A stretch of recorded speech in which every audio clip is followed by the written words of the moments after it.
3 கூடுதல் காவல் கண்காணிப்பாளர்கள், 5 காவல் துணை கண்காணிப்பாளர்கள், 18 ஆய்வாளர்கள், 75 உதவி ஆய்வாளர்கள், ஆயுதப்படை காவலர்கள் உள்ளிட்ட 515 காவலர்கள் கரூர் மாவட்டத்திலிருந்து பாதுகாப்பு பணியில் ஈடுபடுத்தப்பட்டு இருந்தனர். இது மட்டுமின்றி வெளி மாவட்டங்களிலிருந்து ஒரு காவல் துணை கண்காணிப்பாளர், 2 ஆய்வாளர்கள், 8 உதவி ஆய்வாளர்கள், 60 ஆயுதப்படை காவலர்கள், 20 அதிவிரைவு படை காவலர்கள் என 91 பேர் வரவழைக்கப்பட்டிருந்தனர்.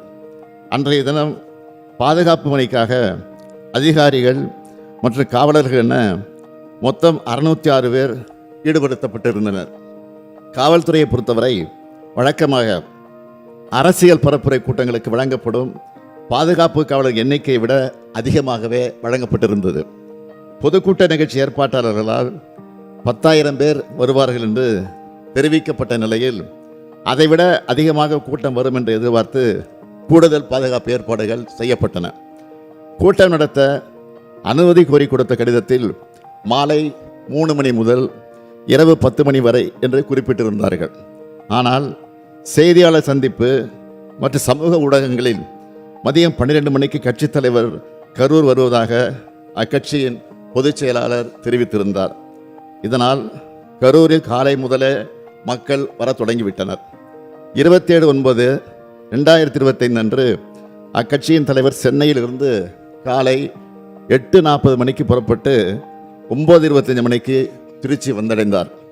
அதன் பின்னர் நாமக்கல் நிகழ்ச்சியில் கலந்து கொண்ட பிறகு கரூருக்கு இரவு 7 மணிக்கு வந்துள்ளார்.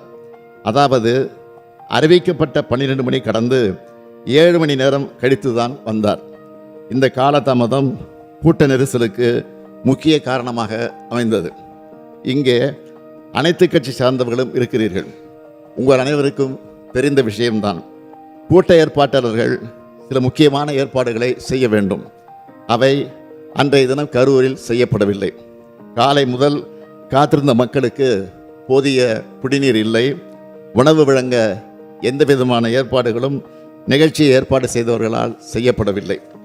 இயற்கை பாதைகளை கழிக்க பெண்களால் வெளியில் செல்ல முடியவில்லை.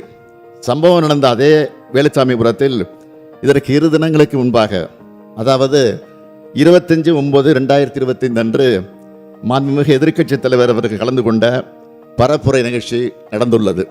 அந்த கூட்டத்தில் பங்கேற்றிருந்தவர்கள் முறையாக ஒருங்கிணைக்கப்பட்டு கட்டுப்பாட்டோடு நடந்து கொண்டனர். எந்தவித அசம்பாவிதமும் இல்லாமல் நடந்து முடிந்தது.